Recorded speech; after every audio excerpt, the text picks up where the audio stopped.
another week, another episode. Hey, everyone. Thank you for joining us. Thank you for downloading the old Podcastarola. Larry here. And Anthony here. What's going on, Ant? Nothing much. It is dark here right now. Yeah, it's a little early, but that's all right. We'll get the day going. Yes, I know. Thank you so much for waking me up at the butt crack of dawn. That's what we do. Well, you're going to have an enjoyable weekend, don't worry. So, you'll be doing good. That's very, very true. Very, very true. So, all right. Well, we're going to, as usual, why beat around the bush? We're going to get right into it as we usually always do, as I'm getting ready for Castlevania 2. How you doing with Simon's Quest? Yes. Don't forget the subtitle. Please. How you doing with Shining Force 2? I know that you wanted to hold off, maybe do something a little special for the final battle. Have you been able to do it yet? Has life gotten in the way? No, as usual, life has gotten in the way. Travel has been getting in the way. Alrighty. It's going to be a busy couple of months between work and life. So, however, I would like to plan a day, because I still would love to live stream the end of the game just for fun. Totally. So I'm hoping that we can do that sometime in October. And then maybe what we can, and then again, what we can do is maybe we'll live stream it. And then I don't know if we can do a show while we're live streaming it or not, but we can get away. We'll figure it out. Exactly. Yeah, I think we can do it. So we'll figure it out sometime in October. So as of right now, no, I'm standing pat. I am at the final boss. I am ready to fight Xeon and destroy him and save the world and the princess and all that crap. So, woo! Victory! Because at the end of the day, it always comes down to saving a princess, doesn't it? Thank you, Mario. It's all Mario's fault. I know. Always gotta save a princess. Stupid Peach or Daisy or whoever ends up getting kidnapped in the meantime. Yep. Well, even before that, Donkey Kong. Yes. When he was just simply Jumpman. when he was Jumpman saving Daisy? Paula. Sorry, Yeah. Paula. Yeah, see, man. how come I find it funny that she had a name and he was just called Jumpman? Well, yeah, I know, honestly. I mean, what's that about? I don't know. I guess they didn't run into their landlord yet at the time. I guess not. So, but that's old arcade Mario. We're gonna jump all the way up to N64 Mario. I think. I came across on Facebook and everything. I come across these lists, and like top 5, top 10, top 50, whatever. And I sometimes I get a kick out of checking them out, seeing what's on the list. We may not agree, we may not disagree with it, but just interesting to see how other people feel should make top 10, quote-unquote, lists. And I came across one, a top 10 N64 games every retro collection needs. This is from the recently rebranded, easy for me to say, Playboy, because now they've gone away with nudity, so now they're, I guess, picking up on video games. Well, I guess they learned that... I guess they learned that they needed to cater to nerds a little bit more. Not really. Their sales dropped tremendously, but be that as it may. Well, I'm sure Hugh Hefner's not dying about it since he just sold his mansion. So yes, he did. Side note, did you hear about the old caveat if you bought the mansion? Yes, he gets to live there until he dies. Yes, that is awesome. And who... So do I believe so, and so do the models, right? I think they can come and go at their own free will. I think like the guy. I forgot who bought it or something. I don't know. Someone's grandson who owns like the Twinkie Corporation or something. I don't know. Someone weird bought it, and it was pretty funny. Whatever. All I know is that he's, I think, about $200 million richer, and he doesn't have to leave his home. No, and he thinks he's a ship captain because he's always wearing that dumb captain hat. Hey, you know what? If you were Hugh Hefner, you would do whatever you want. That's true. And also one more side note, then we'll get back to this. The Playboy video game for Xbox, I feel, is the single reason why a couple friends of mine are currently married at this time. So that's a side story for another time. But it's pretty fun. All right. Yeah, that we have to circle back to that one for sure. Sure will. Eventually, we'll leave a Playboy game on Xbox bears discussion since the very first Xbox, it's a retro game. Yeah. Yeah, I guess it is. Yeah, you're right. Okay. Yeah, so we can discuss that and need to find out how two people can come together over that. Oh, no. They didn't get over that. It was because... All right, let's get into it. So, real quick. Right. So, first of all, Playboy the video game was a horrible game. It was basically The Sims, but Playboy. Okay, and of course, I need to buy it right now. Yeah, so I thought... honestly. So I thought, oh, this is going to be the greatest game of all time. I didn't have my license yet because, growing up in Brooklyn, who needed a driver's license? But I was also lazy. So I asked a friend of mine, hey, listen, I want to go to the mall. You want to go to the mall? I didn't really tell him I wanted to buy a video game. Just figured I wanted to go to the mall, Kings Plaza Mall. So put it into perspective. Yeah. So he's like, all right, we'll go to the mall. So we go to the mall. We go to Electronic Boutique. That's how long ago this was. Oh, EB. Yeah. I remember EB. So we go into EB, and I'm looking around, and like I beeline for it. I pick up the game. I picked up something else I don't remember. He was having a rough day, so I'm like, let's just go out. So we go there. Long story short, the woman behind the counter, she was working. I embarrassingly handed over the Playboy game to get purchased. She stared at me like, why are you buying this game? My buddy kind of thought she was very attractive and ended up calling her. Long story short, they're now married with a child. So basically, because of my need to get a stupid video game, which really they had no nudity anyway, because every time they would go to do stuff in the mansion, it would get blurred out to begin with. So well, it may have been pixelated topless. It's been a while. I don't know. So since they got married and everything, now do they just take it upon themselves to make fun of you every time they bring up the story? No, they've probably because I would. They forgot about it. But I'm because you needed a porn game. Well, we're married with a game. kid. Thank you. But I was kind of hoping they'd mention something about it during the wedding, but they didn't. So I was a little.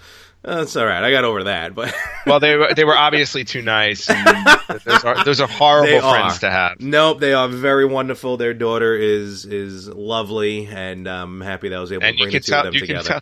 You can tell her that story one day of how she came to be. Well, it all started with the Playboy game on Xbox, pretty much, and the game itself was just Hugh Hefner. It was like 1960s Hugh, like when we had Playboy at night or Playboy After Dark. Wow. Be that as, I probably still have it too. So, that wouldn't surprise me. Actually, no. I think I may have sold it back for like a nickel. I don't know. Anyway, but so these top 10 lists. Let's move on from that story. Yeah. So again, Playboy magazine is now more of it's like Maxim, kind of like a lifestyle magazine, and they've been putting up some lists for video games, and one of them that caught my eye is this, like I mentioned, top 10 Nintendo 64 games every retro collection needs. And we're going to go through this. We're not saying this is a top order. We're not saying it's even in numerical order as far as what should be top or not. But I think we're going to have some of our opinions, and I think me and you may want to switch out a couple of these games here. So, there's no question about it, because looking at the list, I'm like, okay, there are definitely 2 or 3 I've never even heard of. Yeah, I was like, and I also feel like what happens with these lists is because they're so biased. I feel like they purposely leave off the obvious ones, or some of the obvious ones, because they want their lists to be different. So, and that's always the flaw I find with lists, because you're right. Yeah, because you look at them and they're like, oh, it's these are the top 10 you should have, and it's like, well, yeah, conveniently there's always like half of them that are different. Oh, totally. That's why, it kind of just, we run with it and, pretty much take it from there. And let's get into this. And right off the bat, it's going to be one that I've heard about, I've never played, I've read about it. It's called Mischief Makers. Basically, it's, even like it says in the thing, it's basically a robotic maid. And it's a 2D side-scroller. I don't really know much about the story, because, again, I never really played it. But I have read a lot about it. It looks very cartoonish. It looks fun to play, but this may be one may have to pick up at a retro expo one day, because I got to imagine it's not going to be a lot about it.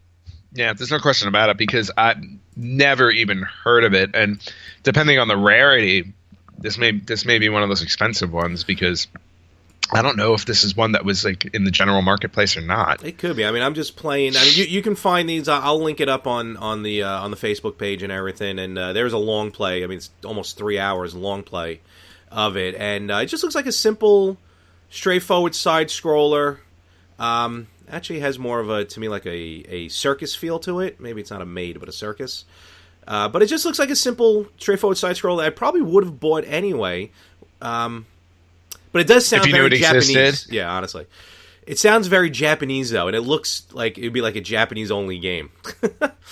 Yeah, I mean, it's interesting. I mean, it's vibrant, is what it is when you look at it. It's bright, yeah. Yeah, it's definitely very colorful, very cartoonish, and it did a really good job of really combining the 3D element of the N64 with a 2D side scroller. So that one's pretty cool. I may have to be on the lookout for that one. Also, N64. Well, you be on the lookout for that one. I'm probably going to skip it. Up next on the list, I think that we've all owned this one, Star Fox 64. Yes. Star Fox 64 definitely makes my top 10 for N64 games, no question about it. The fact that the title of this list is 10 Nintendo 64 games, not top 10, is why I'm allowing this to be at number 9, because if it was a top 10, this would definitely be higher on the list.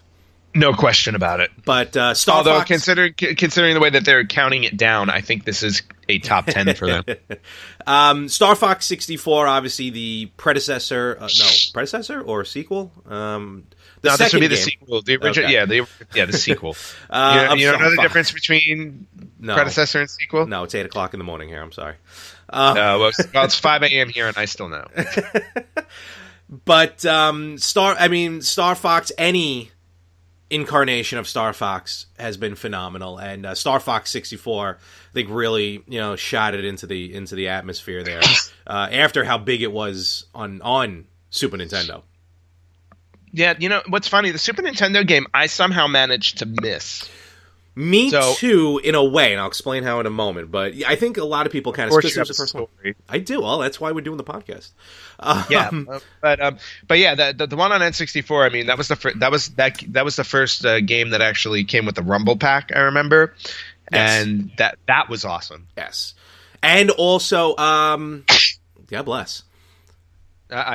Did you hear that? I muted. Yes, I heard it. That's all right. Okay. Don't worry about it. Sorry, guys. It's okay. Now we know your mute button don't work. Well, it's good to know that when I press mute, that there's absolutely nothing on my computer. But now I got to pay attention to the screen, because if you give me a wave, I can try and mute you. But in any event, all right, I'll do that next time. Sorry, it's all right, because I'm not going to be paying attention. Did Star Fox 64 also come with the remember the like that graphic thing that you put in, or was that Donkey Kong that came with it? That's probably Donkey Kong. All right. Yeah, but it did came with the Rumble Pack. Exactly. And, besides the with the gameplay on that, I mean, obviously, the gameplay was awesome. But the fact that you could, depending on what you did on the levels, you can choose different paths, made the game replayable, which was awesome, because I remember going through the game, like when you play the single player mode, you can finish it in about half an hour, like 30 or 40 minutes.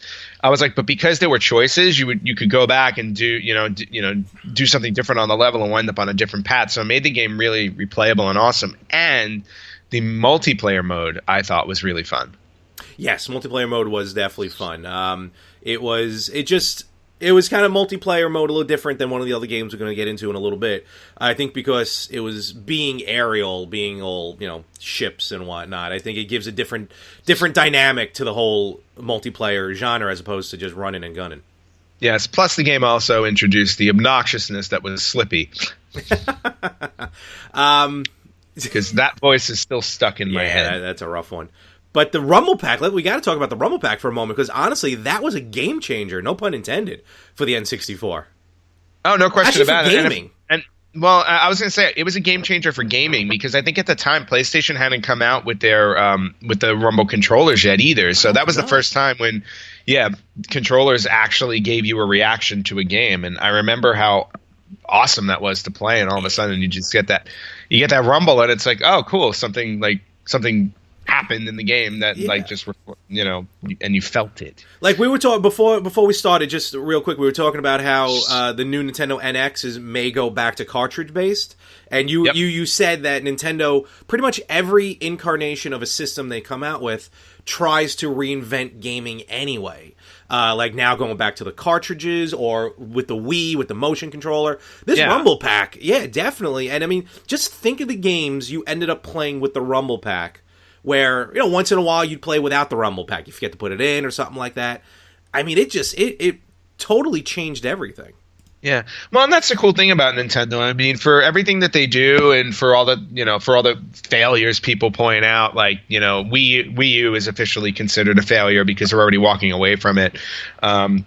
Virtual Boy, obviously, which I always get my digs in every chance that I get. You VB owner, but you know, I mean, for every system that they fail with, they're the ones that really do drive the gaming industry forward with their, you know, with all of these new and innovative ways. I mean, NX sounds like a great system because the retro gamer in me just like already is excited because we're going back to cartridge, because I'm curious to see now in 2017 how much can be done on a cartridge, because, you know, they had left that behind with the N64. So yeah, I mean, but with technology, you know, you can see as technology went on, I mean, would fit on a giant NES cartridge, then, you know, you had something better that fit on a smaller Super Nintendo cartridge, and then you had even more fitting on an N64 cartridge. So, like, it'll be really interesting to see what they can do with it, and also how retro it's going to feel, because yeah, right. You know, yeah, I mean, because everybody had written Nintendo off after the GameCube. They were like, "Oh, Nintendo's done. It's like it's just going to be Microsoft and Sony," because at that point Sega was gone. And then the Wii comes out, and everybody owned a Wii. Every single human being owned a Wii. There was a lot of good games on the Wii. There's a lot of good games on the Wii U. Nintendo still got enough life. Yeah, they don't do like all the, you know, hack and slash and M-rated games like Microsoft and Sony do, but in my opinion, I really think Nintendo still has, you know, the Kirby games, the Yoshi games, even the Mario games that come out. Well, the cool thing about that's because the cool thing about Nintendo is that they do gaming differently. Oh, totally. You know, you see, you know, for all the Call of Duties and Modern Warfares and Halos and stuff like that, I mean, to me, those all feel the same when you play them. It's just like, oh, okay, it's just that style and that's it. You play, you play Nintendo games, you know, I mean, granted, they've got, you know, 30 years of equity on all of these properties, but when you play a Mario game and a Zelda game and all that, like, they're always going to be different. They're different experiences. So, and that's what's really cool about them. Yeah. So, which is what brings it back to Star Fox, because Star Fox, like, to me, was like, it wasn't your typical space shooter, because, you know, it wasn't just you got in a ship and you flew. It's like you got in a ship and you flew, but you also had 3 wingmen with you. It gave you a whole different experience and feel. And then obviously the Rumble Pack added a whole other dimension to it that was really good. And then even the Star Fox on Super Nintendo was a bit of a game changer, literally, because it had that, what was that chip? The VX7 or something like that? That's right. Into it. Mm-hmm. So, and real quick, you know, you're saying how you never played really Star Fox. The only I didn't own the original Star Fox, but I bought through the Nintendo. I remember they had to put out a catalog for a moment. The Star Fox competition version, because they did like a college campus competition. It was like the highest points in like, well, it was supposed to be 12 minutes, but for some reason mine was like 10 minutes, 27 seconds. But, okay. That's the only Star Fox I owned. Well, at least cool, you owned one. Yeah, it was fun. The Super Nintendo one's one I need to go back and play. Yeah. Super FX, excuse me. It was called the Super FX chip. That's what it was. Super Nintendo. All right, so moving on next. Mystical Ninja, starring Goemon. Probably mispronouncing Goemon. This, probably, again, is a sequel to I never played this on N64. I've seen it. I've wanted to play it, but I never did. But it's a sequel to in my opinion, one of the best Super Nintendo games, Mystical Ninja on Super Nintendo. Actually, I completely missed both of those. There is more to that title. Hold on. It's been a minute. But Mystical Ninja on Super Nintendo, absolutely fantastic. I'm trying to find the stupid true name of the thing. Well, I'm just enjoying the description of this game. So Mystical Ninja starring Goemon is let's see. Goemon must fight to stop the Peach Mountain shoguns from transforming Japan into a westernized fine arts theater. Because why not? Yeah. So apparently Japan's got an issue with us. No, and Legend of the Mystical Ninja. That's what it was on Super Nintendo. Legend of the Mystical Ninja. That game rocked. And yeah, this game is straight from Japan. I mean, just looking at the box art, looking at the name, looking at pretty much everything about it. And there's been a few games on it. Couple on the Game Boy, obviously this one for N64, one on my favorite, nope, never mind, nope, Virtual Console. I was going to say this is not a Virtual Boy one. But, I do find it interesting how open world it kind of looks. Yeah, this, for the N64, it was very open world. And even with the Super Nintendo version, it wasn't as much open world as it was open level, I guess, because you still had levels, but you can walk back and forth a lot through the level. Yeah, but I have to say, after watching like 30 seconds of it, this is a weird, creepy game. I mean, I just watched a fat girl shoot a bullet out of a gift box at the main character. That's a Japanese game for you. Yeah. So I got that one there. Now up next, and again, this is a top 10. Why is this at 7? I don't know, but whatever. Super Mario 64 goes without saying. One of the best games ever. Oh, yeah, there's no question. I mean, I can't imagine anybody who would own an N64 without owning this game. I mean, this was the must-have game. I mean,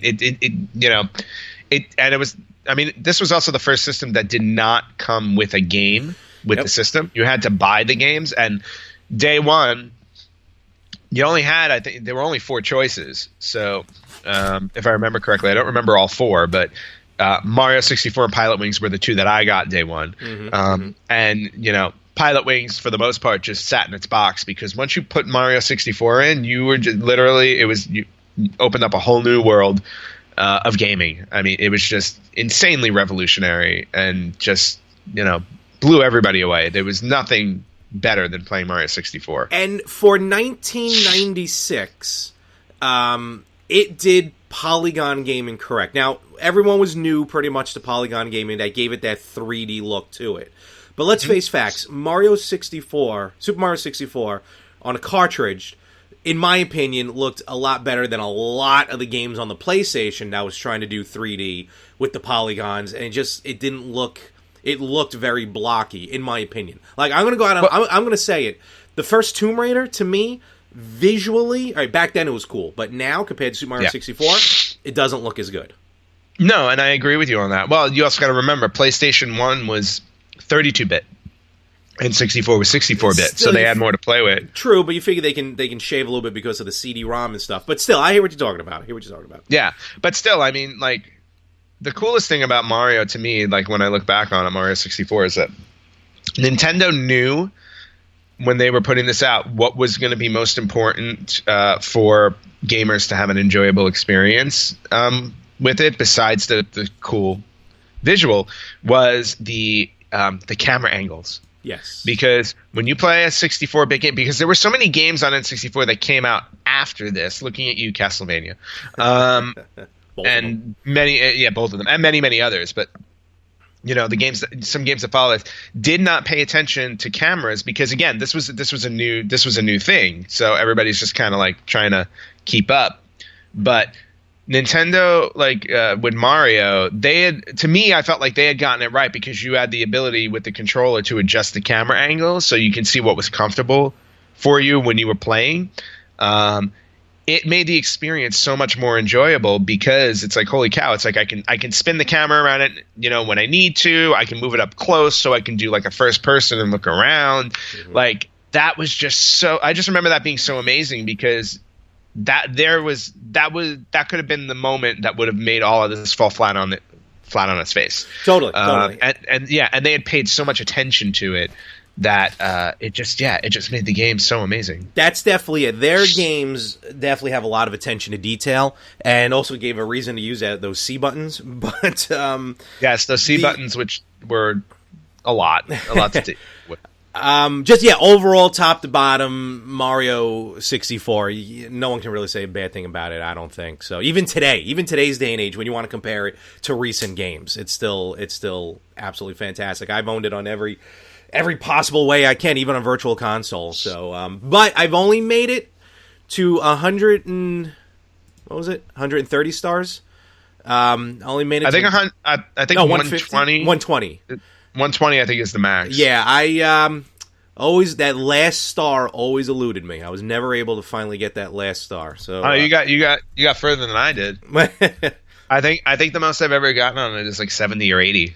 Yeah, no, I went pretty much almost to the bitter end, and just for some, and I forgot what level just kept giving me the problems. But yeah, just that'll probably be. You know what? When we're doing these, these gameplays throughs that we do, that'll probably be my next thing after Castlevania. Try and finally get that all elusive every star, and then find Yoshi. That works. I would challenge you to play a game you haven't played before, but oh no, I can do that too. Yeah, that's a good goal to have. I should actually, you know what? Maybe what we can do is we can do a friendly race on that one. Oh boy. The race to 120. Since I've never done it and you've never done it, that would be interesting if we both do it. All right. I think the challenge the gauntlet has been laid down. So at some point, we'll eventually do that. We will do that. We'll add that to the list of many things we're promising people that we will do. We'll set up in Times Square and we'll show it on the Jumbotron. Yes, because our show is that popular. Next up, all right, I'm gonna call Uncle on this one. Jet Force Gemini. I've heard about it, never played it, never really read much about it. I know it's available on the Rare Replay on the Xbox One collection, so we can play it. But I never played this one on the first time around. Yeah, I unfortunately can't talk to this one either because I've never played it as well. But to me, it's got a bit of I'm trying to think of games that are similar. I mean, because it's 3D, it's also got it's got a little bit of Star Fox in it with flying levels, apparently. Yeah, I mean, Rare Replay. So Rare made it, and Rare, with the games that they came out with, definitely their track record is phenomenal, and this is one of their top original games that they come up with back in the day. But just unfortunately, this one fell through the cracks. Yeah, same with me. So it's going to be one of those ones where I'm going to definitely go back and check it out. And for those listening at home, definitely post on the Facebook page or on our Twitter pages.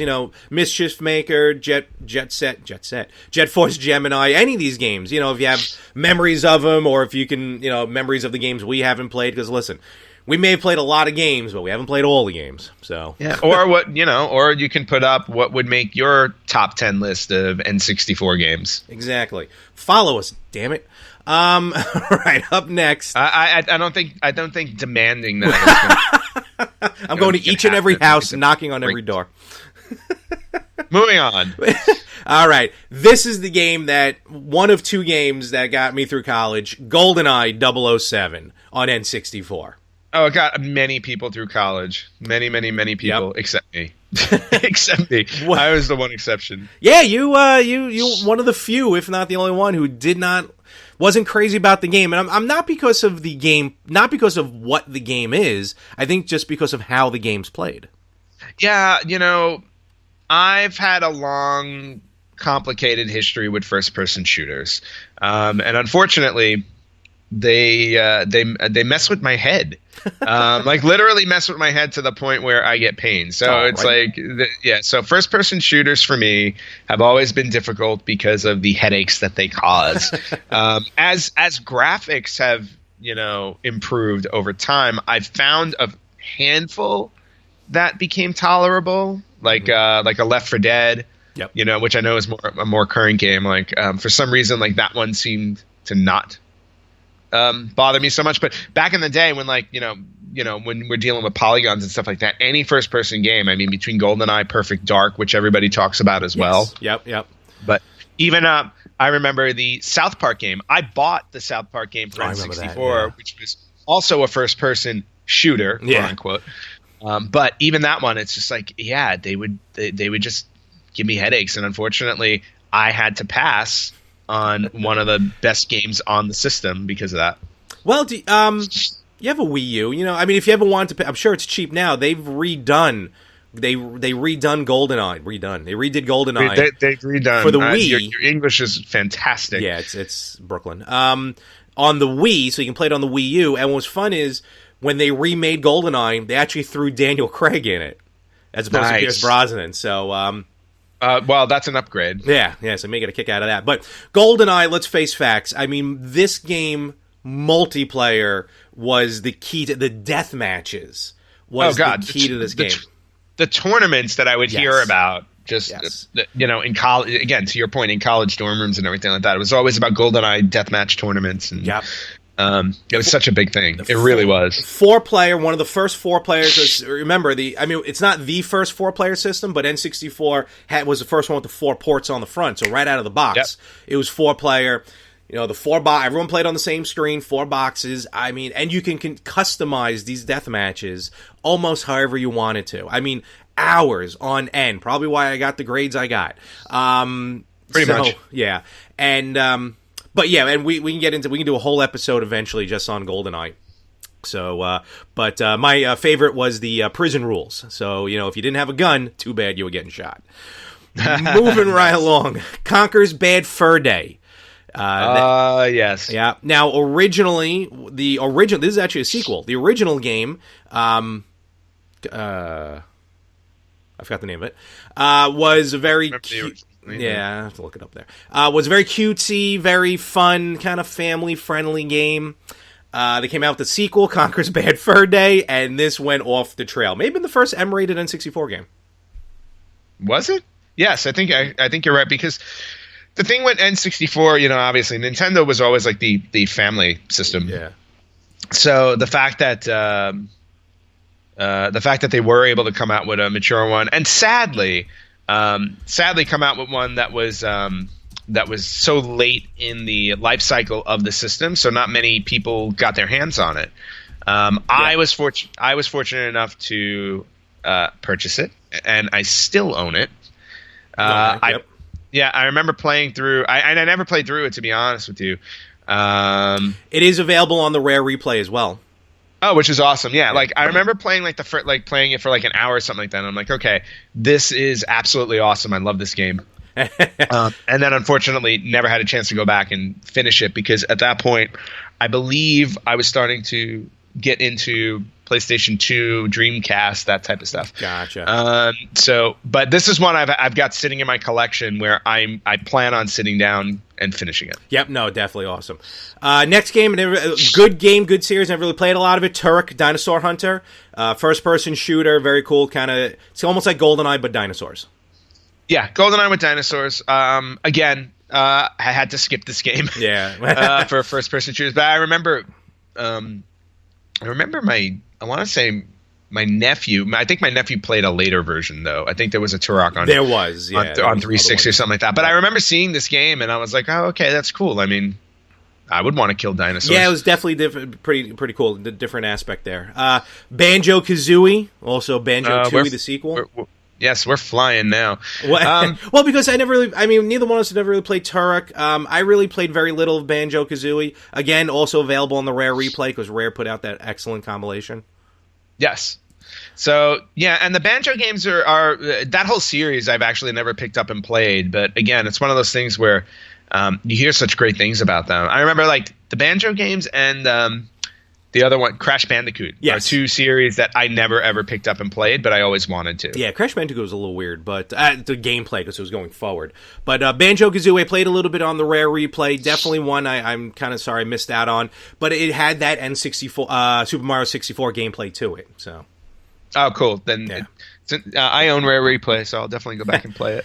And then finally on this list, which is really the one we'll probably spend a little bit here, Legend of Zelda, Ocarina of Time, and honorable mention, Majora's Mask, even though I feel Majora's Mask is not a good game. But Ocarina of Time, if it's not the number one game on the N64, it's definitely 1A, because Legend of Zelda, Ocarina of Time was phenomenal. Oh God, yeah. I mean, where Mario started, Mario started the whole 3D gaming revolution. Ocarina of Time took it to a completely different level, because you really got the first feeling that you were in an open world. Yeah, open world gaming has become all the thing now. If you look at a game like No Man's Sky, which just came out, and I hear it's been getting beaten up in the reviews because, unfortunately. But anyway, that whole concept of like you can just fly out into the universe, an infinite universe of multiple, just like endless worlds that get randomly generated. 18 quadrillion. 18 quadrillion. Okay. So the reason why that exists is because of a game like Ocarina of Time, which introduced the whole open world where you can just grab Link, jump on your horse Epona, and ride your way through the world. Not only that, just it's to me, it's the first game I was really, really thrown into the story itself. Like Super Mario 64, you're just playing to play. Zelda, Ocarina of Time, you are in the story. Yeah, it was completely immersive, and even though you were going back to the age-old story of you got to go save the princess and all that crap. I mean, just the whole aspect of being Link and just walking around and experiencing all of these things, all these areas and the journey through time. When you go from young Link to adult, exactly. There are so many memorable moments in that game, down to the ocarina songs. Like I can still hear them in my head. You can't go to a con. Songs. Yeah, you can't go to a con now, a Comic-Con or anything, without seeing someone selling ocarinas. Yeah, and that's because of this game. I mean, I didn't even know about ocarina, the instrument, before this game. And I think they existed before the game. Don't get me wrong. They're a real instrument, I think, that existed before the game. Ocarinas, I believe, have existed for, I think, several hundred years. Oh, yeah, no, they've been around for a while, yeah. But I guess Miyamoto finally picked one up one day and let's throw this into a game. So, and now now I need to find out. So let's see the history of the ocarina. Blah blah blah. blah. Okay. So the ocarina believed to date back over 12,000 years. Okay, so a few hundred. All righty. Yeah, so a little more than a few hundred. I mean, but okay. So you're talking about a 12,000-year-old instrument that most of modern. Maybe this is why the Japanese hate us. That modern Western civilization has no knowledge of. I don't mind. But yeah, just the idea of taking a simple ancient musical instrument and using it for the premise, as a very big prop or for a game. Amazing. Just astounding. Absolutely astounding. So and then that rounds out the top 10 here. I think we can do whole episodes about Zelda and stuff like that. But with this, but you know what? I think we should take a moment to talk about things that are missing on here, because, like I said when we first started out, top 10 lists to me are always biased, and I feel like they purposely leave off other amazing games for the sake of putting ones on there that they're maybe hoping you don't know exist, that you'll go out and play them. But what is someone yours? So my top 10 definitely include, again, I mean, this one I can understand why it would not make a top 10 list, because you had to be a wrestling fan to enjoy it. But the WWF games at the time, which were WrestleMania 2000, No Mercy, of course, the WCW games, Revenge and World Tour. I mean, those completely changed the way you played wrestling video games. They really did. I mean, the 4-player action, the different modes, the storylines that they started putting in there. It was like, it really set the bar for wrestling games that I think most people don't even think they've ever been able to meet that since. It's been a while. At least it's been a while since they're able to change the way you played it. You know what I mean? Yeah, exactly. So, a game like that is definitely one to mention. The fact that Mario Kart 64 isn't on the list, I feel like, is definitely a strange omission, because Mario Kart 64 to me is probably the best, or one, if not, or the one or two best racing games ever made. Yeah.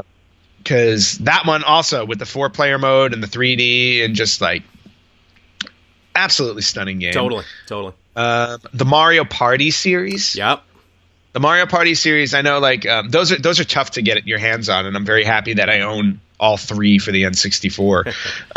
But I remember getting blisters on the middle of my hand with my younger sister and my friends, because we would play those games to death, and there were mini games in that. Again, also one of the first games to do that format too, with the board game and the mini games.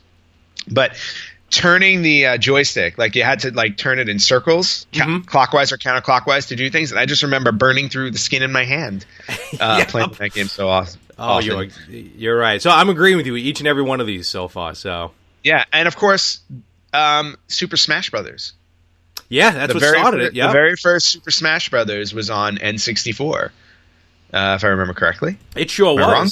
Yeah, No, so it's like, yeah, so I mean, you just think about that game and how that game like changed things too. I mean, that game just endless amounts of fun, and I wish I still owned it. I do not. Oh wow! And I believe it's one of the more.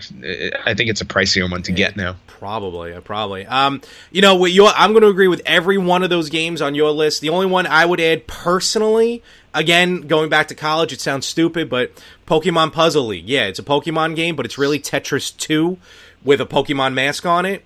That game, because Tetris 2 was such a fun game. Another one we played a lot with in college, mostly muted. But it was still a fun party game to get a couple people together and just kind of do tournaments there as well. So I would throw Pokemon Puzzle League into that mix. Well, it's funny. I still have Pokemon Puzzle League. Oh, do you? I do. Yeah, I do. And I do agree. Actually, what's interesting in my collection of N64 games, as I went back and went through them, because I don't have a ton. I have maybe like 20 or 25. Okay. But four of them are Pokemon games. Wow. Yeah, because Pokemon Puzzle League was one. Pokemon Snap, which I remember, that was fun. My younger sister's like closest friend at the time, he would play it and rave about it. He's like, "Oh my god, this game is so great!" And of course, at that point, I'm technically an adult, so I'm like, okay, I was like, "What can the interest be with this game?" And I'm watching him play it. I really don't see why this is so exciting. And then put the controller in my hand, and all of a sudden, I'm like, "Oh god!" This is great. And of course, I honestly don't think you would have Pokemon Go on your mobile phone without Pokemon Snap. Because the concept of Pokemon Snap was you were a photographer going through these lands and you had to take pictures of Pokemon as they appeared. And the better the picture was, the more points you got. And now, you fast forward 20 years and everybody's doing it on their cell phone now. Forget about it. It's wild. And also, let's beyond Pokemon, Tony Hawk. The Tony Hawk series started, Tony Hawk's Pro Skater. We played that game endlessly, and I never rode a skateboard. No, neither. No, I mean, God, no. I definitely wouldn't have had the balance or equilibrium to do it back then. Maybe now, but Tony Hawk Pro Skater 2 was by far like one of the best fun games I've ever played. And I mean, Tony Hawk at this point, I think they've kind of run it in the ground, but. Actually, I think they're bringing it back, or they just released something. Yeah. I think they just released it, but I don't remember the reviews being very good. But Tony Hawk Pro Skater 2, I just remember was so awesome. In fact, the Tony Hawk games are what introduced me to ska music. Because I had neber listened to ska before. I mean, it's not like they played it on Z100 or anything like that in New York. But I still have Goldfinger's Superman on my iPod. And that's all thanks to Tony Hawk Pro Skater 2. There we go. That did it. I think with that, and there's tons of other games here that we can list, but I think we're going to start to wrap it up here. So wait, did you ever find a top 10 Virtual Boy gaming list? No, or did it even have 10 games? There were 16 games. I can come up with one. There were 16 games, so you can literally do a top 10 list because there were 16 games. Some of them may be on it twice. And with that, how dare you, sir? Oh, I will dare every time, every single time. All right, well, thank you for downloading. Thank you for listening. We'll be back. In the meantime, you can follow us everywhere. And follow us everywhere. Please stalk us. All right, folks. We'll catch you next time.